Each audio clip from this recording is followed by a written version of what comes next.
자, 2026년이 되면요. 우리나라 자산 관리의 판 자체가 완전히 바뀝니다. 그냥 단순히 돈을 버는 시대는 이제 지났고요. 세금을 지배하는 사람이 진짜 부를 얻게 되는 그런 새로운 게임이 시작되는 거죠. 그래서 오늘 이 시간에는 이 새로운 규칙 속에서 여러분의 자산을 어떻게 극대화할 수 있는지 그 명확한 전략을 제가 알려드리겠습니다. 본격적으로 시작하기 전에 이 질문부터 한번 던져볼게요. 1억을 벌고 세금으로 3천만 원을 내는 사람이랑 8천만 원을 벌고 세금을 한 푼도 안 내는 사람. 누가 더 부자일까요? 결국 여러분 통장에 실제로 남는 돈, 그 알짜배기 돈은 후자가 훨씬 많다는 거죠. 이제부터 우리의 모든 전략은 바로 이 세후 수익률을 어떻게 하면 최대로 끌어올릴까 여기에 집중될 겁니다. 오늘 우리가 함께 살펴볼 내용인데요. 바로 이 6가지 단계를 쭉 따라가다 보면 어느새 여러분만의 아주 강력한 자산관리 시스템이 만들어져 있을 겁니다. 그냥 편안하게 이 흐름만 따라오시면 됩니다. 자, 그럼 첫 번째 장부터 시작해 볼까요? 2026년을 기점으로 해서 우리가 알던 예전의 그런 저축 공식들은 이제 더 이상 통하지 않게 됩니다. 완전히 새로운 게임이 시작됐고 우리는 이 새로운 규칙부터 제대로 이해해야 합니다. 핵심은 바로 이겁니다. 이게 왜 그러냐면 정부 정책이 바뀌면서 이제 자산관리의 무게중심이 그냥 총수익률에서 세후 수익률로 완전히 넘어가 버렸어요. 결국 세금이라는 비용을 내가 얼마나 효과적으로 통제하느냐, 바로 이 세금 통제 능력에 여러분의 자산이 불어나는 속도가 결정된다 이겁니다.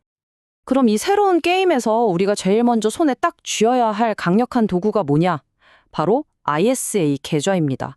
저는 이걸 뭐든 할 수 있는 유연하고 강력한 절세 멀티툴이라고 부르고 싶네요. ISA가 뭐냐? 아주 간단하게 말해서요. 여러 가지 금융상품을 한 바구니에 담아서 관리하는 건데 그 목적은 딱 하나입니다. 세금을 줄이는 거. 이것만 기억하셔도 충분합니다. 자, 지금부터 ISA가 가진 진짜 마법 같은 기능, 바로 손익통산이라는 걸 보여드릴게요. 일반 계좌랑 딱 놓고 비교해보면 그 힘이 얼마나 대단한지 바로 느껴지실 겁니다. 자, 먼저 일반 계좌를 한번 볼게요.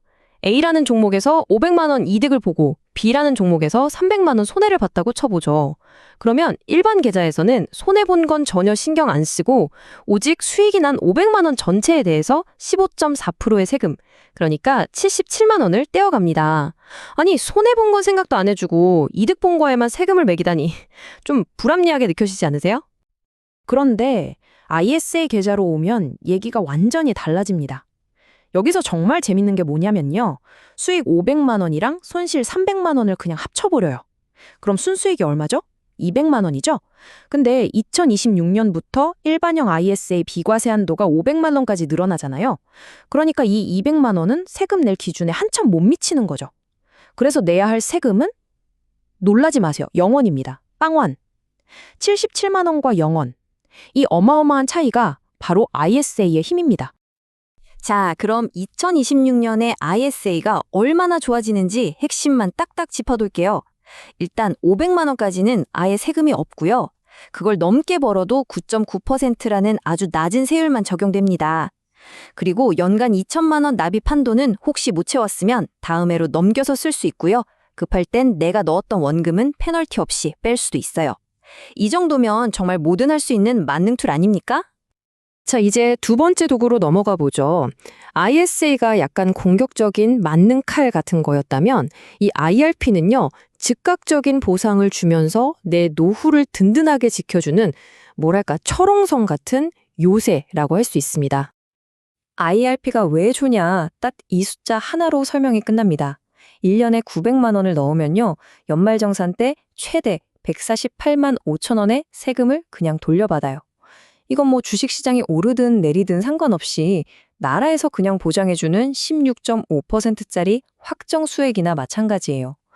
투자를 시작하기도 전에 이미 이기고 들어가는 거죠. 근데 이 막강한 IRP에도 한 가지 꼭 지켜야 할 규칙이 있어요.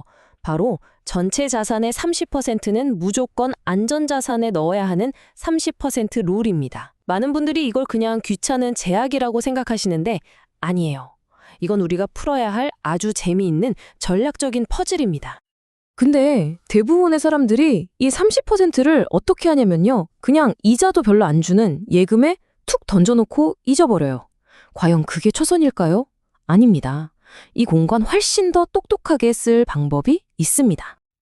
그 해답이 바로 여기에 있습니다. 예금 대신에 안전자산으로 분류되면서도 수익률은 더 좋은 그런 스마트한 ETF들을 활용하는 거예요.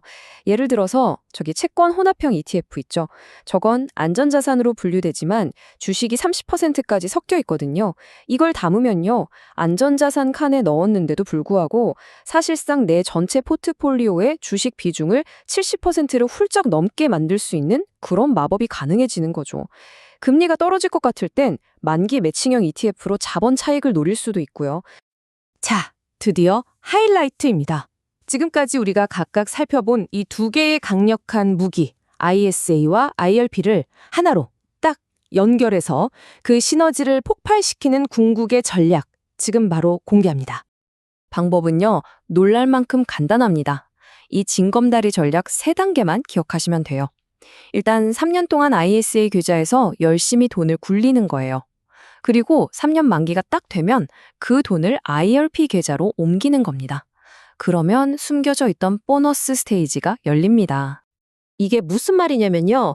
ISA 만기 자금을 IRP로 옮기면 그 해에만 특별히 원래 900만 원까지 세액 공제 해주던 거에다가 추가로 300만 원 어치의 공제 한도를 보너스로 더 준다는 겁니다. 옮긴 돈의 10%, 최대 300만 원까지요. 이걸 3년마다 한 번씩만 해주면 거의 40에서 50만 원 정도의 세금을 추가로 그냥 돌려받는 거예요. 이건 뭐 땅 파서 돈 버는 거나 마찬가지죠. 자, 이제 큰 그림, 즉 전략은 다 세웠습니다. 그럼 이제 구체적으로 어떤 상품을 어디에 담아야 하는지 그 디테일을 채워봐야겠죠? 2026년을 위한 투자 설계도를 보여드리겠습니다. 원칙은 아주 명확하고 간단합니다.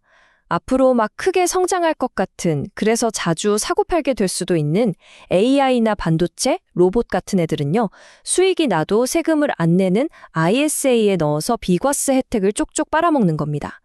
반면에 배당 성장주나 월배당 ETF처럼 꾸준히 현금 흐름을 만들어주는 애들은요, 당장 세금 떼지 않고 나중으로 밀어주는 IRP에 넣어서 그 배당금까지 재투자하는 거죠. 복리 효과를 극대화하는 겁니다. 아주 효율적이죠. 자, 이제 거의 다 왔습니다. 지금까지 우리가 나눈 모든 이야기를 딱 4단계로 정리해서 여러분이 내일부터 바로 실천할 수 있는 최종 행동 계획을 알려드릴게요. 이 4단계, 딱 이것만 기억하시면 됩니다. 첫째, 매년 IRP에 900만 원부터 채워서 확정 수익부터 챙기세요. 둘째, ISA를 이용해서 중기 자금을 공격적으로 불립니다.